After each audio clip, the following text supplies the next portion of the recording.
Hala!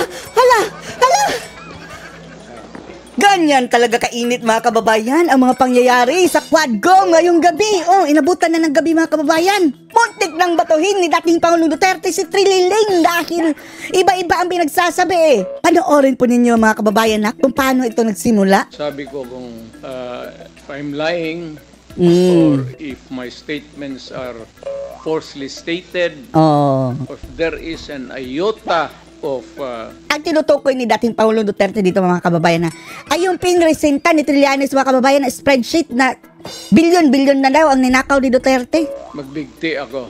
No. So in the same manner na kung In the same manner itong si Trillanes dapat magsabay rin sa akin. Go! Gusto namin yan. Kapag mapatunayan na nagsisinungaling si Trillanes, siya ang bigti. Okay, duly noted of your thoughts, Mr. President. Duly noted. Will the former president be okay that if we draft the waiver now, that it be Ngayon pa signed daw ang today waiver instead mga of kababayan. tomorrow? Gusto ni Will you be Trililing. fine with that, Mr. President? Anong kapalit, sir? Hindi. Sampalin ko siya sa publiko. Sige! Wala naman. Si Sama. Wala Si pong Trillanes ganun. ngayon na. Sampalin sa publiko. I'll give you a no. Sampalin ko sa Chairman. Session suspended. Suspended. Ito na. Sige. Si Saba mga kababayan,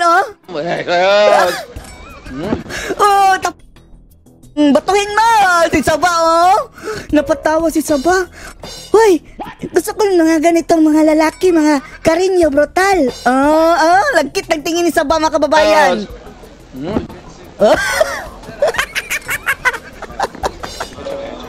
Grabe. Si Trililing, Ayun, dinuro mga kababayan ni Mijaldea. Ang pare. Ang pare, Nagduruan sila, Mijaldea at ang paring 15 years sa adik mga kababayan. May sumali. Duro na naman ang si attorney. Sige. Jubaga na. Ganyan kainit mga kababayan. Na-stop ang kanilang hearing. Saan na yun si Paduano?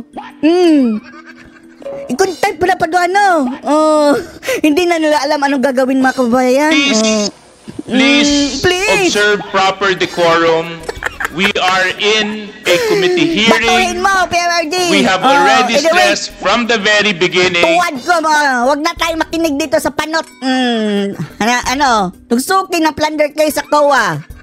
SDS. Mr. Chairman, may move. Pagkatapos ng recess mga kababayan, ito na. Wait, Priority. former Mr. Chairman, President. I just would like to apologize. Sorry, sinasadya ko. Apologize si dating Pangulong Duterte mga kababayan. Pero sana natuloy yung pagbato ng mikropono. Kulang pa nga yun Yung Silya. Si Saba kumakain na ng mga kababayan. Saging. Nguyak-nguyak na si Saba. Thank you very much for your apology. It is accepted. And I hope that pati ang pare mga kababayan nakipag-away yung durugistang pare na 15 years na naging addict. The others beside you si Mijaldea would also observe proper decorum. But thank you very much for your apology. Sayang. SDS, siguro ito si Trillanes, maiihi ito pag uwi mamaya. Siguro tatakbo ito puntang bahay. Ay, bilisan natin. Batuhin tayo. May move to strike off the word sampal. Huwag nyo strike off. There's a motion to strike off the word sampal. Ipasampal para gagawa ng mga kababayan. Ngayon mismo, waiver para sabi ni Daddy Paulo Digong, bukas na dahil kailangan pa yan ng abogado Ngayon gusto ni Trililing mga kababayan. Sampal muna Trililing. Pinabura nila. There being none, check your duty instructed. Si Abante mga kababayan at si Don Fernandez at si Caraps. Hindi nakaporma. Secondly, hindi po basketball ito. Basketball ito. Yung mga meron ang nag-aaway. Yung mga players. Kalmante lang po sana. Kalma ba ang players? Ba't binabato na nga? Wala na kasing maulit habas yun. ang pagtitira Salamat, nitong Mr. sina mga kababayan, sina Trililing. Thank you very Oh. much. Mr. Chair. Tapos, hinahayaan lang din ng Quadcom na hindi mga, yun mga document. Hindi mga stamp, hindi official document. Ayun na silang dalawa mga kababayan. Napayuko na lang si Trililing mga kababayan dahil muntik nang batuhin ng mikropono ni Digong. Congressman Mr. Chair. Trililing, Chairman iyak Benny. ka na. I cannot help but say this, no? Hello. I'm a little bit Tapos mga kababayan, hindi pa natapos.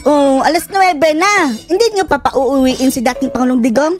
May isa pang, itong tabingi, ang bunganga mga kababayan, Number 1 din itong dilawan na nagnangakak dati, mga kasama ni Renato Babalo, Yung mga itsurang ganyan mga kababayan, Kasama yan nila, mga matrimonyo, nila Babalo, Reyes. Ginisa din si Pangulong Duterte. Listening Feeling. to the former president. At nung umaga po, during the Ay, tanong kami sa'yo, bakit nasa gilid yung bibig mo? first interpellation, nabanggit ninyo na kayo mismo Ay, ay naka. nagugulat na sa dami ng Kami nagulat din kami sa'yo. Tapos ng Halloween. at inutusan yung pumatay, pero wala pang kaso laban sa inyo. Bakit po kaya ganon, Mr.? Alam nga, siya, bakit na daw walang kaso si Duterte mga kababayan? Alam nga naman siya magkakaso sa sarili niya. Itong tainga mga kababayan, second din sa tainga ni Tambaloslos. Mahila natin ito. Pati na yung bunganga niya mga kababayan para tuwid na yan. Ewan ko, sir. Ikaw lang makasagot niya.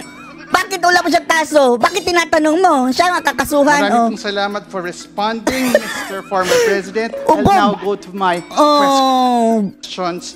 Akla, kabarkada pala yan ni mga kababayan ni Akla na si Raulul Manuel. Earlier, you have reiterated quite often that you will cooperate. Sabi ni Pangulong Digong, nangungutya ba yung mukha mo sa akin? Payag po kayong Parang lasing mga kababayan, pulang-pula, no? Uminom siguro yan ng mga kababayan para mayroong lakas ng loob na harapin si dating Pangulong Duterte. paimbestiga sa Namula. ICC. Is that right, Mr. President? ICC na naman. Matagal ko na silang hinintay, sir. Ako Sir? nga lilipad na doon kung may pera lang. Isasama Totoo lang. kita. Mr. Chair, Mr. Mm. Former President, the Mr. Chair. second question Mr. Chair. is, doon po sa investigasyon na ito sa ICC. Akbayan party list mga kababayan. Kasamahan niya ni Risa. Papangalanan niyo po ba ang mga miyembro ng Davao Death Squad? Papangalanan niya ang ad. Former President, yes? Ako yun, sir. Your response? Sige. Can you turn the mic on, please? Sorry. Thank you. DDS. Sila lang man naggawa ng Davao Death Squad. DDS Invento. means Davao Development System. Yan ang inamin ni dating Pangulong Digong mga kababayan. Mayroong DDS, Davao Development System. That's the correct term. Nga. Ang You mga are, kababayan, tabingi ang bunganga. Abusing the phrase. Sinisira nila ang imahe ng Davao mga kababayan nyo. Doon sa Death Squad nila, ng Davao Death Squad.